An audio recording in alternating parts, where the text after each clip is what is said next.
Gold, trusted gold buyers. మీరు తాకట్టు పెట్టిన బంగారాన్ని విడిపించి ఈ రోజు ఉన్న మార్కెట్ ధరకు కొనబడను.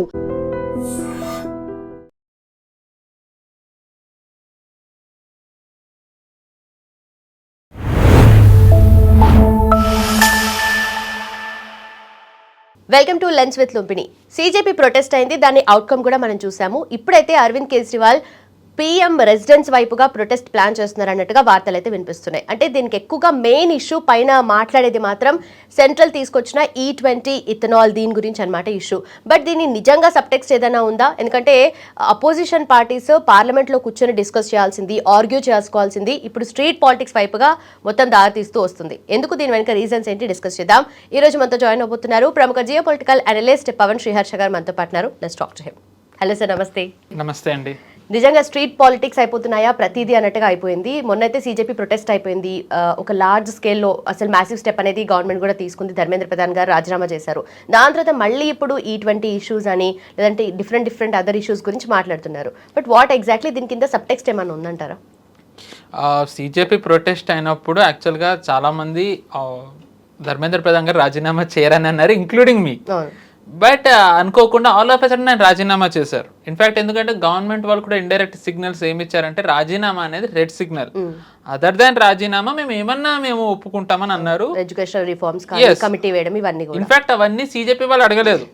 టు బి ఆనెస్ట్, నిజంగా వాళ్ళకే గనక విద్యా వ్యవస్థలో జరిగిన దారుణం అనుకుంటే వాళ్ళు అడగాల్సిన ఏంటి, మార్పులు అడగాలి. రాజీనామా ఒక్కటే కాదు, గవర్నమెంట్ మార్పులు అవన్నీ అంది. బట్ రాజీనామా అనేది రెడ్ లైన్ అని అన్నారు. ఆల్ ఆఫ్ ఎ సడన్ శనివారం మనం చూసాం, బ్రేకింగ్ న్యూస్ వచ్చింది. సో దాని తర్వాత వచ్చిన గవర్నమెంట్కి వచ్చిన ఇంటెలిజెన్స్ ఇన్ఫో ఏంటి అంటే, ఎవరైతే ఈ ప్రొటెస్ట్లో ఉన్నారో వాళ్ళలో స్టూడెంట్స్ని ఇద్దరిని, ఒక్కళ్ళు కానీ ఇద్దరి మీద కానీ పెట్రోల్ పోసి సజీవ దహనం చేసేసి ఆ వీడియోస్ రికార్డ్ చేసి సిచ్యువేషన్ ఎస్కలేట్ చేయాలని అనుకున్నారని ఉంది. Because of that government had to withdraw అని చెప్పి వచ్చిందనమాట. అండ్ గివెన్ 2873 హిస్టరీ షీటర్స్ దాంట్లో ఇన్ఫిల్ట్రేట్ అయ్యారని అన్న తర్వాత అంటే మనం దాన్ని కొట్టి పారేయలేం. అంతేకాకుండా ఇప్పుడు మనకు కొన్ని వీడియోస్ ఇప్పుడు బయటకు వస్తున్నాయి. ఈ ఏదైతే జంతర్ మంతర్ 20 రోజులు జరిగిందో పార్లమెంట్ ముట్టడి ముందర, అప్పుడు పోలీసులు మాట్లాడుతూనే ఉన్నారు సౌరవ్ దాస్తోని, అభిజిత్ దీప్కేతోని, దీంట్లోకి అరాచక శక్తులు ఇన్ఫిల్ట్రేట్ అయిపోయాయి, మీరు దయచేసి దీన్ని మీరు కాల్ ఆఫ్ చేయండి, సిచ్యువేషన్ చేయదాటేలా ఉందంటే వాళ్ళు వినలేదు. సో ఇప్పుడు టెక్నికల్లీ చెప్తే ఎవరు అకౌంటబిలిటీ తీసుకుంటారు? జరిగిన వాటన్నిటికీ పోలీసులకి ఎంతమంది మనం చూసాం ఎలా అయిందో. సో ఏంటంటే గవర్నమెంట్ దగ్గర వాళ్ళకి కాన్స్టెంట్లీ రిపోర్ట్స్ వస్తూనే ఉన్నాయన్నమాట, అరాచక శక్తులు వచ్చారని, దాని తర్వాత సెల్ఫ్ ఇమోలేషన్ అవుతోందని. అందుకే గవర్నమెంట్ విత్డ్రా అయింది. అయితే మనం కేవలం ఇది సెల్ఫ్ ఇమోలేషన్ వరకేనా అనుకుంటే, ఇటీవల బెంగాల్లో STF స్పెషల్ టాస్క్ ఫోర్స్ వాళ్ళు ప్రెస్ మీట్ పెట్టి వాళ్ళు పెట్టింది ఇంకా స్టార్క్లింగ్ ఉంది. అక్కడ బెంగాల్ ముఖ్యమంత్రి శువేందు అధికారి గారిని జైషే మొహమ్మద్ రిక్రూట్ చేసుకున్న terrorist Hamim Mondal, if I'm not wrong, అతను ఆయన మూమెంట్స్ అని రెక్కీ చేసి they were planning to assassinate him, Bengal సీఎంని. అంతేకాకుండా వాళ్ళు ఇంకెవరైనా పోలీసు యూనిఫామ్ వేసుకుని సీజేపీ ప్రొటెస్ట్లోకి ఇన్ఫిల్ట్రేట్ అవ్వాలనుకున్నారు. అంటే ఆల్రెడీ 2873 మంది హిస్టరీ షీటర్స్ ఇన్ఫిల్ట్రేట్ అయితేనే పరిస్థితి అలా ఉంటే, ఇమాజిన్ జైషే మొహమ్మద్ టెర్రరిస్ట్ ఆ ప్రొటెస్ట్లోకి ఇన్ఫిల్ట్రేట్ అయి ఉంటే ఎలా ఉంటే, అది కూడా పోలీస్ డ్రెస్ వేసుకుని. అంటే జస్ట్ ఇమాజిన్, గవర్నమెంట్కి ఇలాంటివి తెలిసిన తర్వాత వాట్ కుడ్ దే డూ? చెప్తే ఇవన్నీ నమ్మరు. So that was the only. అంటే ధర్మేంద్ర ప్రధాన్ గారు రాజీనామా వెనక మోర్ దెన్ సేయింగ్ ఆయన అకౌంటబిలిటీ ఇవి కంటే కూడా క్లియర్గా నేషనల్ సెక్యూరిటీ ఇష్యూనే మెయిన్ అని చెప్పి మనకు తెలుస్తోంది. ఇన్ఫ్యాక్ట్ ఆయన రాజీనామాది కనుక ఆయన లెటర్ ఏదైతే రిలీజ్ చేశారో అది కనుక మనం తీస్తే ఆయన అదే అన్నారు, నేషనల్ సెక్యూరిటీ అంశాన్ని దృష్టిలో పెట్టుకుని నేను రాజీనామా చేస్తున్నాను. సో క్లియర్గా మనకి వస్తున్న వార్తలు కానివ్వండి, దాని తర్వాత స్పెషల్ టాస్క్ ఫోర్స్ వాళ్ళు మాట్లాడింది కానీ చూసినట్టయితే మనకి తెలుస్తుంది ఆయన అన్నది ఏమీ కూడా ఎగ్జాజరేషన్ కాదు, ఇట్ ఈస్ వెరీ క్లియర్ అని. సో సీజేపీ ప్రొటెస్ట్ ఒక రకంగా వాళ్ళు ఏ ఉద్దేశంతో అయితే వాళ్ళు చేయాలనుకున్నారో అది ఏది ఫలించలేదు. పార్లమెంట్ స్తంభించలేదు, FCRA బిల్లు వస్తుంది, ఎస్పెషల్గా రెజ్యూమ్ చేంజ్కి ఏదైతే అనుకున్నారో అది ఏమీ అవ్వలేదు. సో నెక్స్ట్ స్టెప్ ఏంటంటే డైరెక్ట్ కేజ్రీవాల్ ఎదిగి E20 అని చెప్పి ఆయన మొత్తం ఫియాస్కో మొదలెట్టారు. E20 ప్రభుత్వం చెప్తూనే ఉంది E20 అనేది ఏంటి, అండ్ మేబీ ఇంకా చెప్పాలంటే ఇంకా చెప్పాలి, ఎస్పెషల్లీ వెన్ కేజ్రీవాల్ లాంటి వాళ్ళు అంటే ఫేక్ న్యూస్ స్ప్రెడ్ చేయడంలో ఎవరైతే ఎక్స్పర్ట్స్ ఉన్నారో ఇలాంటి వాళ్ళు ఉన్నప్పుడు ఏంటి అంటే మనం ఖచ్చితంగా బీజేపీ కూడా ప్రభుత్వం వీళ్ళు ఏంటంటే ఒక అడుగు ముందరికేసి ఏదైతే ఈ నీట్ విషయంలో తప్పు జరిగిందో ఆ తప్పుని మళ్ళీ పునరావృతం అవ్వకుండా మళ్ళీ ఏంటంటే ప్రజల్లోకి వాస్తవాలు తీసుకెళ్ళాలి.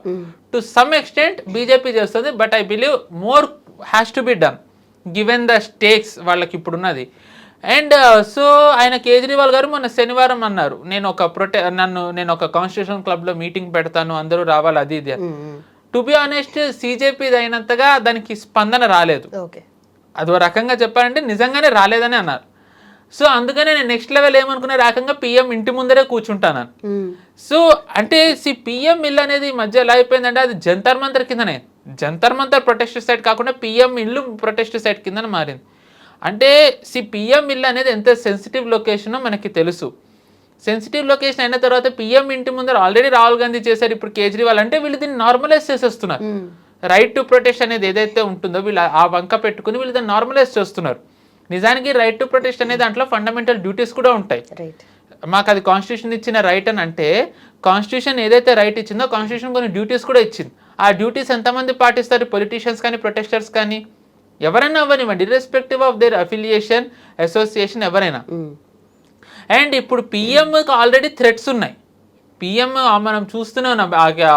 ఈ ఐ థింక్ షెహజాద్ భట్టీనో ఎవరో లష్కర్ తోయిబా నుంచి వాళ్ళు కూడా ఇండస్ వాటర్ ట్రీటీ మీద వాళ్ళు థ్రెట్లు జారీ చేస్తూనే ఉన్నారు, పిఎంని అసాసినేట్ చేస్తామని. సీజేపీ ప్రొటెస్ట్లోనే 2873 హిస్టరీ షీటర్స్ ఉంటే కేజ్రీవాల్ తీసుకొచ్చే దాంట్లో ఇంకెంతమంది ఉండొచ్చు ఒకవేళ భారీగా చేస్తే? అది ఇంకెంత సెక్యూరిటీ థ్రెట్. ఎస్పెషల్లీ ఇప్పుడు ఇండిపెండెన్స్ డే వస్తుంది.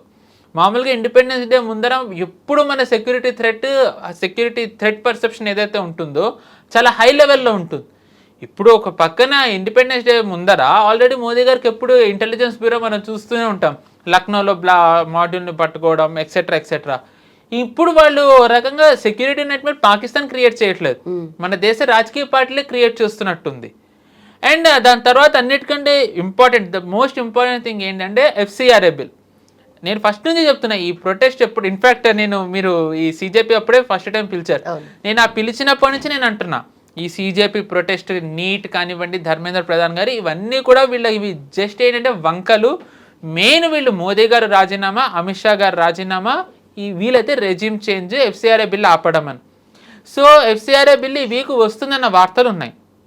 అండ్ నేను చెప్తున్నాను ఎఫ్సిఆర్ఏ బిల్ కనుక వచ్చినట్టయితే it will be game over for majority of the players. ఈ ఎన్జిఓస్ కానివ్వండి, ఫారెన్ ఫండింగ్ వచ్చేవి కానివ్వండి, ఏవైతే ఇక్కడ ఎన్జిఓస్కి ఫారెన్ ఫండింగ్ వస్తుందో, మిషనరీస్కి ఫారెన్ ఫండింగ్ ఏవైతే వస్తాయో వాటికి చాలా మటుకు కట్టడి చేయొచ్చు. ద మోస్ట్ ఇంపార్టెంట్ థింగ్ ఇవాంజలికల్వి కానివ్వండి, ఇస్లామిక్ వాళ్ళకి కానివ్వండి, ఎవరైతే ఫారెన్ ఫండింగ్ తీసుకుంటారో వాళ్ళకి చాలా కష్టం. ఎందుకంటే ఆ ఫండింగ్ ఈసారి వచ్చే ఎఫ్సిఆర్ఏ క్లాజ్లో ఏంటి అంటే ఆ ఫారెన్ ఫండింగ్ ద్వారా ధర్మాంతరం, హిందీలో ధర్మాంతరం, మత మార్పిడి అనేది ఏదైతే అంటారో అది మీరు చెయ్యకూడదని ఉంది. సో అండ్ ఈ ఎవెంజలికల్ ఆర్గనైజేషన్స్ కానివ్వండి, ఇస్లామిక్ వీళ్ళ మెయిన్ వాళ్ళు ఫండింగ్ ఫారెన్ నుంచి వస్తుంది, దాని ద్వారానే వీళ్ళు కన్వర్షన్స్ చేస్తారు. అండ్ ఆ కన్వర్షన్స్ ఆగినట్టయితే వాళ్ళ అస్తిత్వానికే ప్రమాదం వస్తుంది. సో ఇది ఎలా అయినా సరే పార్లమెంట్ ఆపాలి అంటే ఏం చేయాలి? ఆ రోజు ఈ సీజేపీ ధర్నా ఏదైతే ఉందో దాన్ని ఎస్కలేట్ చేయాలి. సో అందుకనే అది కూడా జరిగింది. మనం చూసుకున్నట్టయితే కేరళ నుంచి జెసూయిస్ట్ ఫాదర్ ఎవరైతే, జెసూయిస్ట్ అనేది వాళ్ళకున్న 6 సెక్ట్స్ ఏవైతే ఉన్నాయో, ఐ థింక్ క్యాథలిక్ ఒకటి, ఆర్థడాక్స్ ఒకటి, ఈస్టర్న్ ఆర్థడాక్స్ అని అంటారు, దాని తర్వాత జెహోవా విట్నెస్ సంథింగ్ ఇలా ఉంటాయి. దాంట్లో జెసూయిస్ట్ అనేది ఆ సెక్ట్లో సబ్సెక్ట్ ఒకటి. ఆ జెసూయిస్ట్ దానికి సంబంధించిన ఒక ఫాదర్ దీనికి ఫండింగ్ చేశారని వార్తలు వస్తున్నాయి సీజేపీ ప్రొటెస్ట్కి. అండ్ మనం చూసాం when this was escalating Jantar Mantar, parliament ముట్టడి తర్వాత కూడా ఫాదర్లందరూ ర్యాలీ కిందన పార్లమెంట్కి వెళ్ళడం మనం చూసాం జంతర్ మంతర్కి.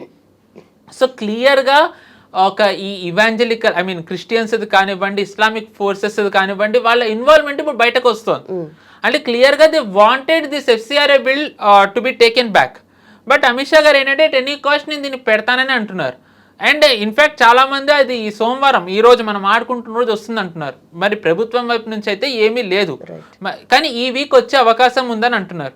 దానికి ఒక మెయిన్ కారణం ఏంటి అంటే August 5th నేను చెప్పాను ఇక్కడే, August 5th అనేది సెకండ్ టర్మ్ వచ్చినప్పటి నుంచి ప్రభుత్వం వాళ్ళు చాలా హిస్టారిక్ డెసిషన్స్ తీసుకున్నారు. ప్రభుత్వం పరంగా అవనివ్వండి, పార్టీ పరంగా. 2019లో ఆర్టికల్ 370 అబ్రగేషన్ జమ్మూ కాశ్మీర్ నుంచి. ఆ తర్వాత ఇయర్ 2020లో రామ్ మందిర్ది భూమి పూజ చేయడం. సో అంటే ఏంటంటే మళ్ళీ August 5th ఇంకొకటి ఏమన్నా తీసుకొస్తారనే భయం వీళ్ళలో ఉండొచ్చు. సో దాన్ని ఎస్కలేట్ చేయడానికనే వీళ్ళు మేబీ ఆ సెల్ఫ్ ఎమ్యులేషన్ ఇవి చేయాలనుకోవచ్చు. అండ్ ఫార్చునేట్లీ గవర్నమెంట్కి టిప్ రావడంతో వాళ్ళు ప్రొటెస్ట్ ఒక రకంగా అయ్యేలా చేశారు, కాల్ ఆఫ్ చేసేలా. సో ఇప్పుడు దీనివల్ల ఏమైంది, ఇంకా బిల్ ఆల్రెడీ ఒక బిల్లు పాస్ అయింది పేపర్ లీక్ది. ఇప్పుడు పార్లమెంట్ కనుక నడిస్తే FCRA బిల్లు పాస్ అవ్వచ్చు. FCRA బిల్లుతో పాటు ఉమెన్ రిజర్వేషన్ కానివ్వండి, లేకపోతే కనుక డీలిమిటేషన్ కూడా పాస్ అవ్వచ్చు. అండ్ వన్స్ ఈ 3 బిల్స్ కనుక పాస్ అయినట్టయితే BJP's victory is sealed.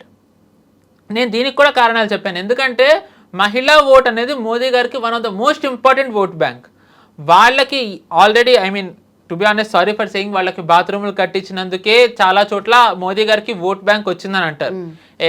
Gas ఇవ్వడం ద్వారా ఓట్ బ్యాంక్ వచ్చిందని అంటారు. ఇంకా వాళ్ళకి ఉమెన్ రిజర్వేషన్ కూడా పెట్టినట్టయితే ఎంపీ సీట్లలో ఇంకా ఆ ఓటు శాతం ఇంకెంత పెరుగుతుంది. దాని తర్వాత ఇంకా 850 సీట్స్ కనుక వెళ్ళినట్టయితే, పోటీ పక్కన పెట్టినట్టయితే అభ్యర్థులే విపక్షాలలో చాలా మందికి ఉండరు. మనం చూసుకున్నట్టయితే 2024లోనే కాంగ్రెస్ చాలా కష్టపడింది అభ్యర్థులను వెతుక్కోవడంలో, సమాజ్వాదీ పార్టీ కానీ. అట్లీస్ట్ వాళ్ళకి అప్పుడు వెస్ట్ బెంగాల్ లాంటి స్టేట్లో నాన్ బీజేపీ వాళ్ళు ఉన్నారు. వాళ్ళ యాలై అవునా కాదని పక్కన పెడితే బీజేపీని వ్యతిరేకించే పార్టీ ఉంది. ఇంకా ఇప్పుడు బెంగాల్ వీళ్ళ దాంట్లో ఉంది, బీహార్లో వీళ్ళ సీట్లు పెరిగాయి, Uttar Pradesh it is sealed, maybe Punjab కూడా వీళ్ళకి వచ్చే అవకాశం ఉంది. సో ఇంకా అంటే బీజేపీకి సీట్లు పెరుగుతూ, అభ్యర్థులు వాళ్ళ రాష్ట్రాలు పెరుగుతుంటే కాంగ్రెస్కి విపక్షంలో ఉన్న వాళ్ళకి సీట్లు ఎక్కడి నుంచి వస్తాయి? 543 సీట్స్కి వీళ్ళు ఇంత కష్టపడితే 850 సీట్లకు అభ్యర్థులే లేకపోతే చాలా చోట్ల వాళ్ళకి ఈజీ విక్టరీ వచ్చేస్తుంది. సో అంటే మీరు చూసుకున్నట్టయితే కొన్ని దశాబ్దాల వరకు బీజేపీని తీయడం ఇంపాసిబుల్. అంటే ఇంకా ఈ ఫారెన్ ఇన్ఫ్లుయెన్స్ మనకి స్వాతంత్రం వచ్చినప్పటి నుంచి ఏదైతే ఇన్ఫ్లుయెన్స్ విదేశాలది ఉందో మెల్లమెల్లగా కట్టడి చేయొచ్చు FCRA ఫస్ట్ స్టెప్. సో ఇవన్నీ జరగకుండా ఉండాలంటే ఏంటి, బిల్స్ పాస్ అవ్వకూడదు. ఈ బిల్స్ పాస్ అవ్వకూడదు అంటే ఏం చేయాలి, సంహౌ ఈ పార్లమెంట్ సెషన్ని ఆపాలి. CJP ప్రొటెస్ట్కి ముఖ్య ఉద్దేశం అది. సో ప్రభుత్వం దాన్ని కాల్ ఆఫ్ చేయడంతో E20 దాంతో వీళ్ళు వచ్చారు. అండ్ E20 కూడా కేజ్రీవాల్ అనుకున్న స్థాయిలో వెళ్ళకపోవడంతో ఫార్చునేట్లీ మీడియా కూడా ఎందుకో దాని మీద అంత దృష్టి పెట్టలేదు. సో కేజ్రీవాల్ ఏంటంటే ధర్నాకి కూర్చుంటాను అని చెప్పి అంటున్నారు. అది it is a very big security nightmare. Especially ఇప్పుడు మనం సువేందు అధికారిది ఆయనది వచ్చిన తర్వాత బీజేపీ గవర్నమెంట్ ఇంకా లింక్స్ కనెక్ట్ చేస్తూ వెళ్ళొచ్చు, ఇది ఇంకా ఎక్కడెక్కడ పాకిందని. ఎందుకంటే మీరు చూసుకుంటే పోలీసు యూనిఫామ్ వేషం వేసుకుని CJP ప్రొటెస్ట్లోకి ఇన్ఫిల్ట్రేట్ అవ్వాలన్నది STF అంటే బెంగాల్లో. ఎట్ ది సేమ్ టైం ఈ వార్త వస్తున్నప్పుడే బెంగాల్ మనకి ఒక ఎండ్లో ఉంటే ఈస్ట్, వెస్ట్లో ఉన్న రాజస్థాన్లో ఇండియన్ ఆర్మీ అండ్ రాజస్థాన్ పోలీసులు ఫేక్ ఇండియన్ ఆర్మీ యూనిఫామ్స్ తయారు చేస్తున్న మాడ్యూల్ని బస్ట్ చేశారు. పోలీసులదే ఒక రకంగా రిస్క్ అనుకుంటే ఇంకా ఇండియన్ ఆర్మీ యూనిఫామ్ అంటే అది ఇంకెంత నైట్ మేర్.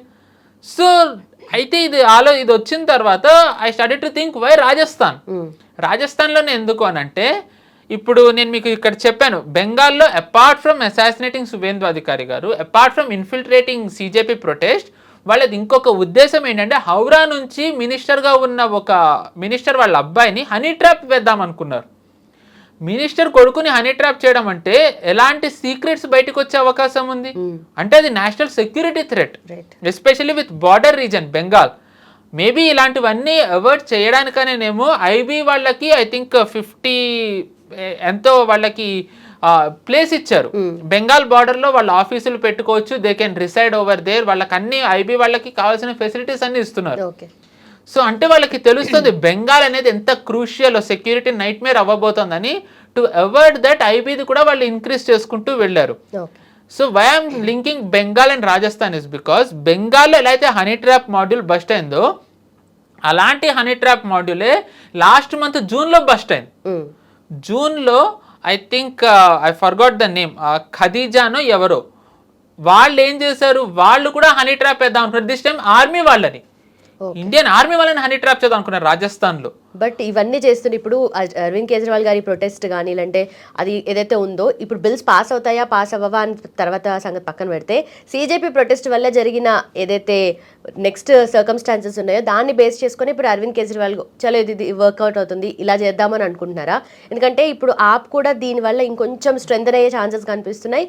అండ్ ఇప్పుడు మళ్ళీ బీజేపీ వస్తుందా రాదా అన్నది తెలియదు, కానీ పోలరైజ్ అయితే ఓటర్స్ ని చేసే పరిస్థితులు అయితే కనిపిస్తున్నాయి కదా. టు సమ్ ఎక్స్టెంట్ అండి they have succeeded, there is no point. ఎందుకంటే ద మూమెంట్ మోదీ గారే ఇలా వచ్చి చెప్పారు అంటే దాని అర్థం ఏంటంటే సమ్హౌ దే రియలైజ్డ్ ఇన్ఫ్లుయెన్స్ అవుతుందని. మనం చూసాము అస్సాంలో బీజేపీ మినిస్టర్ వాళ్ళ కూతురే సిజేపీ ప్రొటెస్ట్లో కూర్చున్నారు. అంటే ఏంటంటే బీజేపీ నీటి విషయంలో జరిగినది జనాల్లోకి తీసుకెళ్లడంలో ఎంత విఫలమైందో మనం ఇక్కడ కనబడుతోంది. అంటే ఫాస్ట్ ట్రాక్ కోర్ట్స్ కానీ లేదంటే అంటే way before this reforms were announced, ఈ రిఫార్మ్స్ అనౌన్స్ చేసే ముందర అసలు నీటి విషయంలో ధర్మేంద్ర ప్రధాన్ రాజీనామా సిజేపీ వాళ్ళు ఏదైతే ఎత్తుకున్నారో బీజేపీ మినిస్టర్ పిల్లలే దాని గురించి మాట్లాడడం మొదలు పెట్టారు. అసలు ఆ సిజేపీ అనేది ఏంటో అంటే జనాల్లోకి వెళ్ళలేదు, దాన్ని వాళ్ళు కూర్చున్న ఉద్దేశం జనాల్లోకి వెళ్ళలేదు. ఐ మీన్ బీజేపీ పార్టీ దాన్ని నిజాలు చెప్పడంలో విఫలమైంది. దాని తరువాత అసలు ఆ సిజేపీ పార్టీలో కేజ్రీవాల్ పాత్ర ఏంటో చెప్పడంలో బీజేపీ విఫలమైంది. అంతెందుకండి, యు వోంట్ బిలీవ్, ఇక్కడ బీజేపీ అధ్యక్షుడు రామచంద్రరావు గారు ఒకసారి సిజేపీ మీద ఫారిన్ ఫండింగ్ ఉందని చెప్పి ఆయన అన్నారు. దాని తర్వాత AIM doctored video ministry of external affairs spokes person Randhir Jaiswal గారిది ఒక డాక్టర్డ్ వీడియో వచ్చింది. ఏంటి, ఫారెన్ ఫండింగ్ ఏమీ లేదు అసలు సిజేపీలో, ఆయన అన్నది అబద్ధం అన్నట్టుగా వీడియో ఉంది. అది విడుదలైన తర్వాత మినిస్ట్రీ ఆఫ్ ఎక్స్టర్నల్ అఫేర్స్ వాళ్ళకి ఫ్యాక్ట్ చెక్ అని ట్విట్టర్ అకౌంట్ ఉంది. ఆ అకౌంట్ నుంచి ఏదైతే వీడియో సర్క్యులేట్ అవుతుందో వాళ్ళు దాన్ని షేర్ చేసి అన్నారు ఇది డాక్టర్డ్ వీడియో, రణ్ధీర్ జైస్వాల్ గారు అలా అనలేదు, ఇది ఎవరు నమ్మకండి అని. సో అంటే వీళ్ళు బీజేపీ వాళ్ళని వాడుకునే నిజానికి బీజేపీ ఓటర్స్ని వాళ్ళు అటాక్ చేశారు. దీన్ని ఈ వీడియో ఏదైతే మీకు చెప్పాను ఎంఈఏ ఫ్యాక్ట్ చెక్ పెట్టింది, అన్ఫార్చునేట్ థింగ్ ఏంటంటే బీజేపీ వాళ్ళు కూడా దీన్ని రీట్వీట్ చేయలేదు. అంటే మీకు అటాక్ ఎటువైపు నుంచి వస్తుందో మీరు పసిగట్టలేకపోయారు, మీ వాళ్ళే దాన్ని ఇన్ఫ్లుయెన్స్ అవుతున్నారో మీరు పసిగట్టలేకపోయారు, మీ వీడియోస్ని డాక్టర్ చేసింది ఇది రీట్వీట్ చేసి మీరు జనాల్లోకి తీసుకెళ్ళలేకపోయారు. సో ఇన్ సమ్ వే ఇది మోదీ గారి ఫెయిల్యూర్ కాకుండా BJP failure. So when BJP failed, Modi గారు had no choice but to take a step back to review. So ఈ రివ్యూ చేసే ప్రాసెస్లో ఏమైందంటే వీళ్ళకి ఇంకా ఈ కేజ్రీవాల్ కానివ్వండి, అపోజిషన్ కానివ్వండి, వీళ్ళు నెక్స్ట్ స్టెప్కి వెళ్ళకుండా కంటైన్ చేయగలిగారు. ఈ ప్రాసెస్లో ఏమైంది, కేజ్రీవాల్కి రాహుల్ గాంధీకి మధ్య గొడవ మొదలైంది. మీరు చూసుకున్నట్టయితే రాహుల్ గాంధీ గారు ఆయన స్టూడెంట్ ప్రొటెస్ట్లో ఎప్పుడూ కూడా సిజేపీ వాళ్ళతో ఆయన స్టేజ్ షేర్ చేసుకోలేదు, ఆయన ఎక్కడ కూడా జంతర్ మంతర్కి వెళ్ళలేదు. జంతర్ మంతర్ పార్లమెంట్ అయిన రోజున ఎక్కడ వాళ్ళకి క్రెడిట్ వెళ్ళిపోతుందని ఆయన ఆల్ ఆఫ్ ఎసడన్ వెళ్ళి మోదీ గారి ఇంటి ముందర కూర్చున్నారు. మోదీ గారి ఇంటి ముందర కూర్చుని డెమోక్రటిక్ రైట్, ఎందుకు ధర్నా చేయకూడదని అన్నారు. టు సమ్ ఎక్స్టెంట్ అండి, మన తల్లిబిడ న్యాయంగా ఆడుకుంటే ఇక్కడ పార్లమెంట్ ముట్టడి చేసి రేవంత్ రెడ్డి గారు ఇంటి ముట్టడి చేస్తే వీళ్ళు ఎలా రియాక్ట్ అవుతారు? బీజేపీ వాళ్ళు చేసినా వీళ్ళు ఏం చేస్తారు, వాళ్ళందరినీ చెదరగొట్టేస్తారు కదా. అది సెక్యూరిటీ థ్రెట్. అసెంబ్లీ అవుతున్నప్పుడు రానిస్తారా? రానివ్వరు. అసెంబ్లీ అవుతున్నప్పుడు మాత్రం అంటే తెలంగాణలో ఎవరిని రానివ్వకూడదు, బట్ ఢిల్లీలో మోదీ గారి ఇంటి ముందర కూర్చొనివ్వాలి, పార్లమెంట్ ముట్టడి చేయనివ్వాలి. సో హిపోక్రసీ ఎక్స్పోజ్ అవుతుంది. సో పాయింట్ ఏంటంటే ఇది more than along with regime change, కేజ్రీవాల్కి రాహుల్ గాంధీకి మధ్య ఎవరు లీడ్ తీసుకుంటారు అనేది వీళ్ళ బ్యాటిల్ మొదలైంది. ఎందుకంటే the reason why Kejriwal is doing all this, మీరు ఇందాక అడిగిన దాని క్వశ్చన్ ఏంటంటే కేజ్రీవాల్కి ఇది వరకు ఢిల్లీలో అధికారం ఉండేది, పంజాబ్లో ఉండేది. ఇప్పుడు పంజాబ్ ఒక్కటే ఉంది. ఇమాజిన్ పంజాబ్లో ఒక ఇన్ కేస్ ఆప్ గనక ఓడితే కేజ్రీవాల్ అని ఆయన అస్తిత్వం ఏమవుతుంది? రాజకీయ పార్టీ రాజకీయ నాయకులకి at the end of the day వాళ్ళు అధికారంలో ఉంటేనే వాళ్ళ అస్తిత్వం ఉంటుంది, అధికారంలో లేకపోతే కనుక వాళ్ళ అస్తిత్వం చాలా కష్టం. అంతే. సో అండ్ ఎస్పెషల్లీ ఇప్పుడు కేజ్రీవాల్కి పంజాబ్లో ఉన్న ఆప్ గవర్నమెంట్కి ఏంటంటే వాళ్ళకి చాలా టఫ్ టైం నడుస్తుంది. 5 ఏళ్ళు వాళ్ళు పాలించారంటే ఎంత లేదన్నా వ్యతిరేకత ఉంటుంది. ఆ వ్యతిరేకతకి తోడు అక్కడ ముఖ్యమంత్రి భగవంత్ మాన్ సిక్ గురువులను అవమానించారు అనేది కూడా ఆయన మీద విచారణ నడుస్తుంది. పంజాబ్లో మెజారిటీ సిక్కులే, ఆ సిక్కులు నమ్మే గురువుల్ని అవమానించారు అంటే ఒక వర్గం వాళ్ళకి దూరం అయినట్టే. సో ఈ వ్యతిరేకత అంతా కూడా ఆపు మీద పడకుండా ఉండాలి అంటే దాన్ని నెక్స్ట్ సెకండ్ పార్టీ ఏంటి, ఆప్ తర్వాత సెకండ్ పవర్ఫుల్ కాంగ్రెస్ క్యాష్ చేసుకోకుండా ఉండాలంటే ఏం చేయాలి, సమ్హౌ అటెన్షన్ మొత్తం డైవర్ట్ అయిపోవాలి. దట్ ఈస్ ద రీజన్ వాళ్ళు CJP ప్రొటెస్ట్ని తీసుకొచ్చారు. బట్ ఒక రకంగా ఇప్పుడు కేజ్రీవాల్ కూడా మీరు గమనిస్తే CJP ప్రొటెస్ట్ గురించి మాట్లాడట్లేదు ఆయన. దానికి కారణం ఏంటంటే CJP ప్రొటెస్ట్ అవుతున్నప్పుడే పంజాబ్లో పేపర్ లీక్ అయింది. పంజాబ్లో పేపర్ లీక్ అయితే ఆప్ వాళ్ళు ఎవరూ మాట్లాడలే. కేజ్రీవాల్ ఒక అడుగు ముందరికేసి అసలు పేపర్ లీక్ అవ్వలేదన్నారు. బట్ ఆయన సమర్థించుకుంటున్న టైంలో ఏమైంది, ధర్మేంద్ర ప్రధాన్ గారు రాజీనామా చేశారు. ఇప్పుడు ఏమైంది, ఆప్ సెల్ఫ్ గోల్, ఆప్ ఒక రకంగా కష్టకాలంలోకి వెళ్ళింది. ధర్మేంద్ర ప్రధాన్ రాజీనామా చేశారు, మీ మినిస్టర్ ఎప్పుడు రాజీనామా చేస్తారని. అంటే మీరు చూడండి, ప్రజా వ్యతిరేకత, సిక్కు గురువులను అవమానించింది, ఇప్పుడు పేపర్ లీక్. సో దాంతో వాళ్ళకి ఇంకొకటి యాడెడ్ బర్డెన్ అయింది. అందుకనే వాళ్ళు CJP గురించి మాట్లాడకుండా ఇప్పుడు కేజ్రీవాల్ ఏంటంటే మొత్తం E20 వైపు టర్న్ చేసేసారు.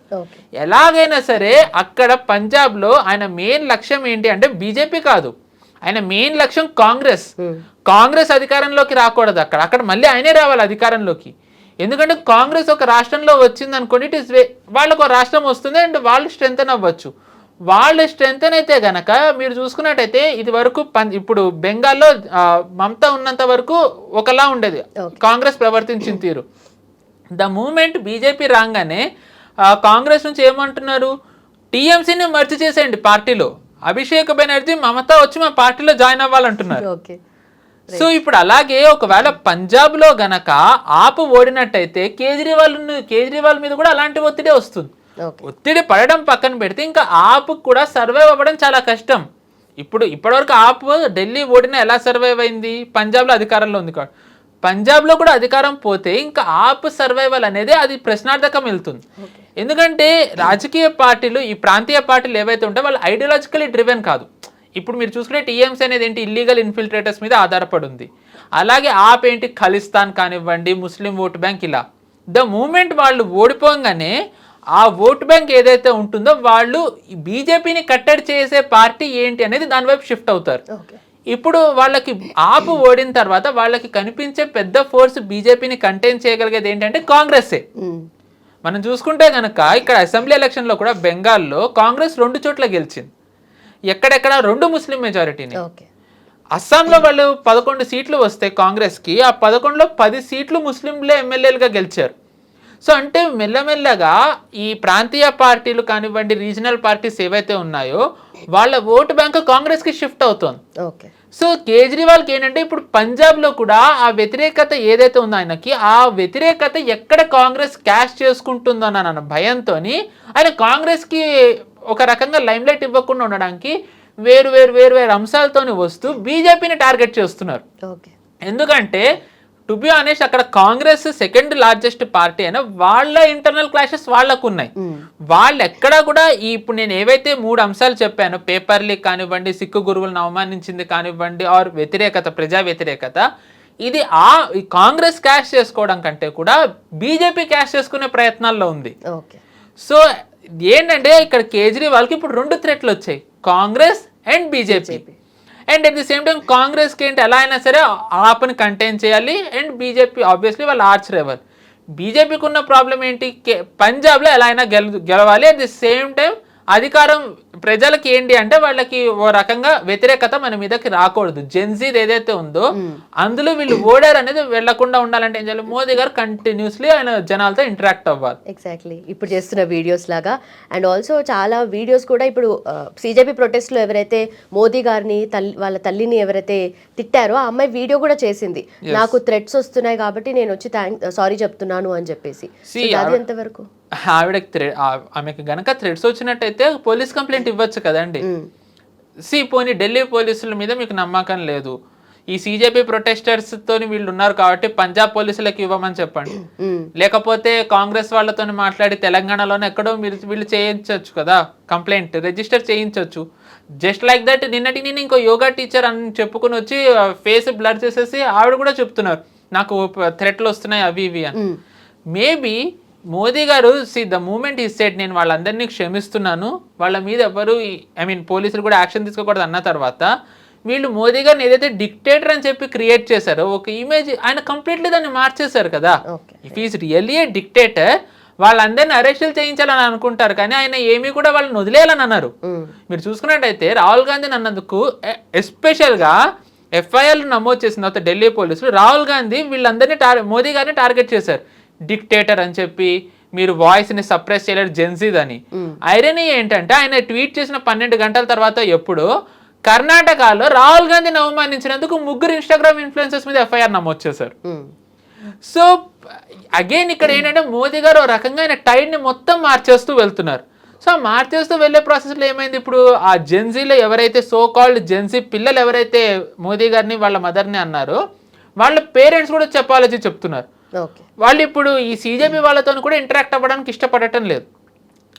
రత్నా సింగ్ ఒక స్పోక్స్ పర్సన్ వీళ్ళకి ఇది వరకు ఆపులో ఉండేవారు, ఆవిడ కూడా వీడియో పెట్టారు, మేము వాళ్ళని మాట్లాడుతున్నాము, ఇంటరాక్ట్ అవ్వడానికి ట్రై చేస్తే వాళ్ళు అసలు మాతోని మాట్లాడడానికి కూడా ఇష్టపడట్లేదని. సో సమ్హౌ ఏంటంటే మీరు ప్రొటెస్ట్ అని అన్నప్పుడు లైన్ దాటకూడదు. యూ కెన్ యాక్చువల్గా పాయింట్ అవుట్ గవర్నమెంట్, అది డెమోక్రటిక్ రైట్. బట్ అబ్యూజింగ్ వాళ్ళ మదర్ని కూడా అనడం అంటే ఆబ్వియస్లీ అది ఒక రకంగా ఆ వేవ్ తగ్గిన తర్వాత when those videos get circulated జనాలకు కూడా అది ఒక రకంగా చెప్పాలంటే చాలా ఎబ్బెట్టుగానే ఉంటుంది. So now they have realised what mistake they have done. సో దాన్ని అండ్ మోదీ గారికి ఏదైతే మళ్ళీ దీని మీద సింపతి వస్తుందో దాన్ని మార్చడానికి అని చెప్పి ఈ మొత్తం అంటే ఎఫ్ఐఆర్ నమోదు అవుతున్నాయి, బెదిరింపులు వస్తున్నాయి అనేది చేశారు. So how BJP will tackle this అనేది చూడాలి. ఇందాక ఆల్రెడీ అన్నట్టుగా జెన్సీది ఒక ఛాలెంజ్ వచ్చింది, మోదీ గారు somehow averted that through videos, Dharmendra Pradhan గారు రాజీనామా అది. ఇప్పుడు ఈ థ్రెట్ అంటే ఏంటంటే దే టేస్టెడ్ సక్సెస్, వాళ్ళకి తెలిసింది బీజేపీ వీక్ లింక్. సో అది ఇంకా వీక్ అవ్వకుండా ఉండడానికి మోదీ గారు ట్రై చేస్తున్నారు. ఇక్కడ మోదీ గారు ఒక్కటే కాదు, బీజేపీ కూడా ఇప్పుడు యాక్టివ్ అవ్వాలి. It is not like Modi గారు ఒక్కటి చేస్తేనే అవ్వదు, బీజేపీ అనే మిషనరీ కూడా పనిచేసినట్టయితే ఆయన మీద కూడా భారం తగ్గుతుంది, ఈ నరేటివ్ కూడా వర్కౌట్ అవ్వదు. So let's hope they do that. Okay, and also ఏదైతే సెంట్రల్ తీసుకొచ్చిన ఈ E20 పాలసీ ఉందో దాని గురించి కూడా జనాలకి ఇంకా అర్థం అవ్వలేదు, ఆర్ లేదంటే దాంట్లో ఇంకేమైనా చేంజెస్ చేసే ఛాన్సెస్ కనిపిస్తున్నాయి. ఇప్పుడు ఏంటంటే మళ్ళీ ఫర్దర్గా దీని గురించే డిస్కషన్ అవుతుంది డెఫినెట్లీ, ఎందుకంటే దాన్ని బేస్ చేసుకునే ఇప్పుడు ఏదైతే ప్రొటెస్ట్ ఉందో అది ప్లాన్ చేస్తున్నారు కాబట్టి డెఫినెట్లీ మళ్ళీ E20 పిక్చర్లోకి వస్తుంది. But what exactly is this అంటే ఒక్కటండి, E20 అనేది టు బి ఆనెస్ట్ ఇది నేషనల్ సెక్యూరిటీకి సంబంధించిన అంశం. E20 ద్వారా ఫాల్ట్ లేదని నేను అనట్లే, E20 ద్వారా అంటే I think B3 standard vehicles కొంచెం ప్రాబ్లం ఉంటుందని అన్నారు. బట్ ద బిగ్గెస్ట్ థ్రెట్ ఈ E20 ఏంటి అంటే ఫస్ట్ థింగ్ షుగర్ కేన్ ఫార్మర్స్కి వాళ్ళ ఇన్కమ్ వాళ్ళది ఏదైతే ఉంటుందో అది పెరుగుతుంది. సో ఫార్మర్స్కి ఇన్కమ్ కనుక పెంచినట్టయితే అది వాళ్ళ బాగుకోరే అయినా సరే at the end of the day పాలిటిక్స్లో ఏమవుతుంది, అది ఓట్ బ్యాంక్ మారిపోతుంది. అంటే ఒక సెక్షన్ ఆఫ్ ఓట్ బ్యాంక్ బీజేపీకి రిజిస్టర్ అయిపోతుంది. సో సెకండ్ థింగ్, మనం 80% మనం ఆయిల్ ఇంపోర్ట్ చేసుకునే దేశం, అండ్ ఇథనాల్ బ్లెండింగ్ ద్వారా కనీసం ఇమాజిన్ 20% తగ్గినా మనకి ఇప్పుడు ఏవైతే ఇరాన్ క్రైసిస్, రష్యా క్రైసిస్ ఇవన్నీ ఉన్నాయో నెక్స్ట్ టైం ఆ క్రైసిస్ వస్తే గనక మనకి చాలా మటుకు థ్రెట్ ఎవర్ట్ అయినట్టే కదా, మన కంట్రీ అంత ఇన్ఫ్లుయెన్స్ అవ్వదు. ఎస్, ఫారెక్స్ మనకి సేవ్ అవుతుంది. ఇప్పుడు సముద్ర మంథనాన్ని మోదీ గారు మొన్ననే ప్రకటించారు. సో దాని ద్వారా వీఆర్ ట్రయింగ్, మనం డైవర్సిఫై చేసుకుంటున్నాం. And at the same time ఇక్కడ కూడా again the fault lies with BJP. ఇప్పుడు ఈ ఇరాన్ క్రైసిస్ స్టార్ట్ అయిన తర్వాత ఆయిల్ ప్రైసెస్ పెరగడం ఇట్ వాజ్ ఎక్స్పెక్టెడ్. క్రైసిస్ వస్తుంది అని చెప్పి అందరూ మనం చూసాం, ఎల్పిజి షార్టేజ్ ఇవన్నీ. ఇప్పుడు ఎల్పిజి కమర్షియల్ ప్రైసెస్ తగ్గాయి. అవి ఎంతమందికి తెలిసిందండి? ప్రైజులు పెరిగినప్పుడు అందరూ గొడవలు చేశారు. ప్రజల వైపు నుంచి వాళ్ళ ఏదైతే భయం ఉందో దాన్ని సమర్థించవచ్చు, ఎందుకంటే ఒక సామాన్యుడిగా ఆ భయం అనేది ఉంటుంది. కానీ తగ్గిన తర్వాత తగ్గింది అని చెప్పి జనాలకి ఎవరు చెప్పకపోతే వాళ్ళకి ఎలా తెలుస్తుంది? బీజేపీ వాళ్ళు చెప్పాలి కదా. So again the problem lies with the BJP communication ఏదైతే ఉందో, నేను ఇందాక అన్నట్టుగా మోదీ గారు వస్తేనే ప్రతిదీ అనుకుంటే ఇంకా ఐటీ సెల్ ఎందుకు ఉన్నట్టు బీజేపీకి 240 ఎంపీస్ ఉన్నారు, వాళ్ళు కూడా మాట్లాడాలి కదా. మీ బీజేపీకి స్పోక్స్ పర్సన్స్ ఉన్నారు, ఐటీ సెల్ అనేది ఉంది, వీళ్ళందరూ కూడా సోషల్ మీడియాలో చెప్పాలి. కాంగ్రెస్ కేరళ సోషల్ మీడియా ఎంత యాక్టివ్ ఉంటుందో ఒకసారి వీళ్ళు చూడాలి. ఫేక్ న్యూస్ రన్ చేయడంలో వాళ్ళంత ఎక్స్పర్ట్స్ ఇంకొకళ్ళు లేరు. అరే మీరు ఫేక్ న్యూస్ కాదు, ఉన్న న్యూస్ అన్న స్ప్రెడ్ చేయండి బాస్. పాజిటివ్ న్యూస్ మీరు చెప్పకపోతే జనాలకు ఎలా తెలుస్తుంది? E20 అనేది అది జనాలకి నష్టం చేకూర్చేది కాదు. E20 అనేది బీజేపీ ఓట్ బ్యాంక్ని యాక్చువల్గా ఇంక్రీజ్ చేసేది, నేషనల్ సెక్యూరిటీలో చాలా ఇంపార్టెంట్. ఇది మెయిన్ టాపిక్. ఇది జనాల్లోకి వెళ్ళకపోతే, జనాలకి తెలియకపోతే, కేజ్రీవాల్ ఇంత యాక్టివ్గా చెప్తూ ఉంటే జనాలు కేజ్రీవాల్ది నమ్మితే దాంట్లో జనాల తప్పు ఎక్కడుంది? ఎవరు ఏది మాట్లాడితే వాళ్ళు అదే నమ్ముతారు కదా. బట్ E20లో మళ్ళీ నేషనల్ సెక్యూరిటీ ఎలా కనెక్షన్? చెప్పాను కదండి, ఇప్పుడు E20 ఇథనాల్ బ్లెండింగ్ చేయడం ద్వారా ఫార్మర్స్ వాళ్ళ ఇన్కమ్ పెరుగుతుంది. అంటే ఏంటి, 20% ఎగ్జాంపుల్ చెప్తున్నా, 80% ఆయిల్ తీసుకునే దాంట్లో మనం 20% తగ్గించి instead of oil ethanol blending చేసినట్టయితే అది 60%కే వస్తుంది మనం ఇంపోర్ట్ చేసుకునేది. ఫార్చునేట్లీ సముద్ర మంథనం ద్వారా మనకి ఇంకొక 10% పెరిగినా 50%కే తగ్గుతుంది. ఈ లోపల మనం రిన్యూవబుల్ ఎనర్జీ అంతా చేస్తున్నాం, సోలార్ ప్లాంట్లు కానివ్వండి, విండ్ ఎనర్జీ ద్వారా. మేబీ దాంతో ఇంకొంచెం తగ్గితే మనం రాను తగ్గించుకుంటూ వచ్చినట్టయితే వీఆర్ సెల్ఫ్ డిపెండెంట్. అగైన్ అది కూడా నిజానికి వరల్డ్ నేషన్స్కి నచ్చదు. ఎందుకంటే ఇప్పుడు సౌదీ అరేబియా కానీ, UAE కానీ, రష్యా కానీ, రష్యానే ఒక ఎగ్జాంపుల్ తీసుకుంటే ఈరోజు రష్యా ఎక్కువగా ఆయిల్ ఎక్స్పోర్ట్ చేసే దేశాలు ఏంటి? చైనా, మనం. సో ద మూమెంట్ మనం ఇలాంటి డైవర్సిఫికేషన్, సొంతంది రెన్యూవబుల్ తీసుకుంటే రష్యన్ ఎకానమీకి ఇంపాక్ట్ ఇస్తుంది. అందుకే రష్యా టీవీ వాళ్ళు CJP ప్రోగా వాళ్ళు న్యూస్ నడిపారు. మనం సోకాల్డ్ అలైస్ అనే రష్యా ప్రో CJP న్యూస్ నడిపింది. And obviously Qatar, Al Jazeera ఎలా నడిపిందో మనం చూసాం. So no one wants Bharat to become a self reliant nation and powerful nation. So దాంట్లో కేజ్రీవాల్, రాహుల్ గాంధీ లాంటి వాళ్ళు వాళ్ళకొక సమిధల కిందన వాళ్ళు ఉపయోగపడుతున్నారు. సో ఇది జనాల్లోకి తీసుకెళ్లాల్సిన బాధ్యత బీజేపీది. ఎందుకంటే at the end of the day వాళ్ళ ఎకో సిస్టమ్ పెద్దది కాబట్టి. Since they are not able to do that efficiently, ఈ కేజ్రీవాల్ లాంటి వాళ్ళు E20ది ఏదైతే తీసుకెళ్తున్నారో అది జనాలకు వెళ్ళే ప్రమాదం ఉంది. నీట్ విషయంలో ఏదైతే తప్పు జరిగిందో ఆ తప్పు మళ్ళీ పునరావృతం అవ్వకుండా బీజేపీ గనక యాక్టివ్ అయ్యి వాళ్ళు గనక మాట్లాడినట్టయితే, ఎలా అయితే కాన్స్టిట్యూషనల్ క్లబ్లో కేజ్రీవాల్ పెట్టింది ఫెయిల్ అయిందో, లార్జర్ టర్మ్లో ఆయన ప్లాన్ చేసేవి ఏవైతే ఉంటే అవి కూడా విఫలం అవుతాయి. So let's see how BJP will react. Okay, but again ఏ గవర్నమెంట్ వచ్చినా వీళ్ళు ఏదైతే ఇనిషియేటివ్స్ తీసుకొస్తారో, లేదంటే మినిస్టర్ ఇప్పుడు ఫర్ ఎగ్జాంపుల్ అంటే ధర్మేంద్ర ప్రధాన్ గారు రాజీనామానే ఉంది, అసలు ఇందుకు జరిగింది, ఇందుకు చేయాల్సి వచ్చింది, అకౌంటబుల్ ఉన్నారు అని చెప్పేసి ప్రతిదీ కూడా గవర్నమెంట్ స్టెప్స్ వైజ్గా వాళ్ళు చూపిస్తారు. కానీ కమ్యూనికేట్ ఎందుకు చేయరు? ఏ గవర్నమెంట్ అయినా సరే డైరెక్ట్గా పబ్లిక్తో ఎందుకు ఆ కమ్యూనికేషన్ చేయరు? అంటేనండి, ఇప్పుడు ధర్మేంద్ర ప్రధాన్ గారు నేషనల్ సెక్యూరిటీ అని ఆయన చెప్పారు. బట్ ఇప్పుడు క్లియర్గా CJP దాంట్లో చైనా హ్యాండ్ ఉంది, US హ్యాండ్ ఉంది, ఇంకొన్ని యూరోపియన్ కంట్రీస్ హ్యాండ్ ఉంది. ఇప్పుడు మనం వీళ్ళని పిన్ పాయింట్ చేసామనుకోండి, వాళ్ళతోని వ్యాపార సంబంధాలు దెబ్బతింటాయి. మనం ఇప్పుడు ఎదిగే పొజిషన్లో ఉన్నాం, మనం ఇప్పుడు ఎదుగుతున్నాం. ఈ ఎదిగే ప్రాసెస్లో మనకి ఈ దేశాలతోని వ్యాపార సంబంధాలు చాలా ఇంపార్టెంట్ మనం ఎదగాల్సిన టైంలో. ఇప్పుడు చైనా డెంగ్ షాపింగ్ వచ్చే ముందర వరకు వాళ్ళ వ్యవస్థ ఒకలా ఉంది. డెంగ్ షాపింగ్ జనరల్ ఓపెన్ చేసిన తర్వాత వాళ్ళ వ్యవస్థ ఒకలా ఉంది. దాని తర్వాత కూడా US కామ్గా లేదు. టియాన్మెన్ స్క్వేర్ అయిన తర్వాత శాంక్షన్స్ పెట్టాలనుకున్నారు, వాళ్ళని కంటైన్ చేయాలనుకున్నారు. బట్ డెంగ్ షాపింగ్ది ఒక ఫేమస్ కోట్ ఏంటి? Hide your strength, bide your time. వాళ్ళు ఏంటంటే వాళ్ళకి తెలుసు US వాళ్ళని ఎదగనివ్వకూడదని. సో వాళ్ళు ఏం చేశారు, అందుకనే వాళ్ళు కామ్గా ఉన్నారు, వాళ్ళు ఏమన్నా సరే పడుతూ ఉన్నారు, వాళ్ళతోనే వ్యాపారం చేశారు, ఆర్థికంగా ఎదిగారు. నా చైనా ఇప్పుడు ఏ పొజిషన్లో ఉందో చూసాం. చైనా ఇప్పుడు 80s 70sలో ఏ పొజిషన్లో అయితే ఉందో భారత్ ఇప్పుడు ఆ పొజిషన్లో ఉంది. సో మనం డైరెక్ట్గా US ఉందని మనం అనలేం, డైరెక్ట్ చైనా చేస్తుందని మనం అనలేం, డైరెక్ట్ యూరోపియన్ దేశాలు చేస్తున్నారని మనం అనలేం. మనం చేయగలిగేది ఏంటి, వాళ్ళు ఎవరినైతే వాడుకుని ఫండింగ్ ఇక్కడ ప్రొటెస్టులు చేస్తున్నారో ఆ సోర్స్ని మనం కట్ చేయొచ్చు, అది FCRA. సో ఇండైరెక్ట్గా మనం వాళ్ళ మీద చర్యలు తీసుకుంటున్నాం. సో ప్రభుత్వం ఓపెన్గా చెప్పినట్టయితే అది చాలా పెద్ద మనకి నైట్ మేర్. వాళ్ళు కూడా రకంగా లాక్ అయి ఉన్నారనమాట. So we have to understand ఈ జియో పొలిటికల్ అన్ని అంశాలు తెలిసినట్టయితే we will understand why government is not in a position to reveal who are the international players. లోకల్గా చెప్తున్నారు రాహుల్ గాంధీ, ఇవి Kejriwal. At the end of the day they are also tools, అంతే, వాళ్ళు just tools. The bigger players are at the end of the day it is definitely US. బట్ US పేరు ఇప్పట్లో మనం చెప్పే పరిస్థితి లేదు, US దీంతో ఆగదు. మనం నెక్స్ట్ ఇంకో 1 year UP ఎలక్షన్స్ వస్తున్నాయి కాబట్టి ఈ 1 yearలో వారానికి ఒక ప్రొటెస్ట్ వచ్చినా మనం ఆశ్చర్యపోకర్లేదు. ఓకే, అవన్నీ డైల్యూట్ అయిపోతాయి. ఇంకా ఇలా వస్తూ పోతూ ఉంటే నిజంగా దేనికి దానికి ఇంపార్టెన్స్ ఉండదు కదా. And that is the point. ఇప్పుడు E20 అనేది it is a very important issue.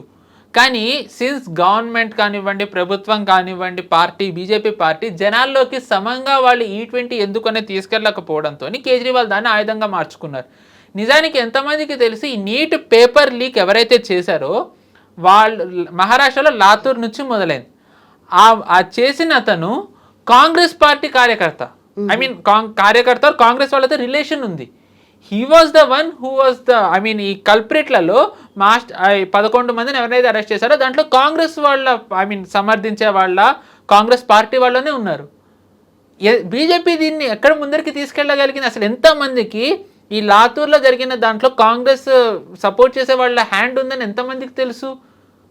This it self shows what kind of అంటే ఎకో సిస్టమ్ బీజేపీ నడుపుతుందని. ఇంత నిద్రపోతూ ఉన్నట్టయితే ఇప్పుడు E20 వచ్చింది, రేపు ఇంకొకటి తెస్తారు. సో మోదీ గారు ప్రతిదీ ఆయనే ట్విట్టర్లో కూర్చొని కమ్యూనికేట్ చేయాలి, పన్నెండింటికి ఆయనే కూర్చొని మాట్లాడాలి అంటే what is the point of having BJP party? Party అనేది ఉన్నప్పుడు వాళ్ళు అర్థం చేసుకుని వాళ్ళు కూడా సహకరించాలి కదా. 99 ఎంపీస్ ఉన్న కాంగ్రెస్ వాళ్ళు ఇంత యాక్టివ్ ఉన్నారు, 7 ఎంపీస్ ఉన్న ఆప్ వాళ్ళు ఇంత ఉన్నారు. సరే వీళ్ళకి ఫారిన్ ఎకో సిస్టమ్ సాయం ఉందంటే సెకండరీ. బీజేపీకి అంటూ వరల్డ్స్ లార్జెస్ట్ పార్టీ కదా, కార్యకర్తలకి ఇది ఉంది అని కనుక చెప్పినట్టయితే దే విల్ రన్. ఎలా నెరేటివ్ నడపాలి ఇండివిజువల్గానే ఎలాగాని. ఆ మోదీ గారి కింద ఎవరైతే లీడర్షిప్ ఉంటుందో క్యాడర్కి మోదీ గారికి మధ్య ఉండే లీడర్స్కి వాళ్ళు కదా ఈ నెరేటివ్ని జనాల్లోకి తీసుకెళ్ళాలి. They are not sending. దాంతో కార్యకర్తలకి అర్థం కావట్లేదు ఏం చేయాలో. So I think CJP protest అనేది it is a wake up call for Modi గారు.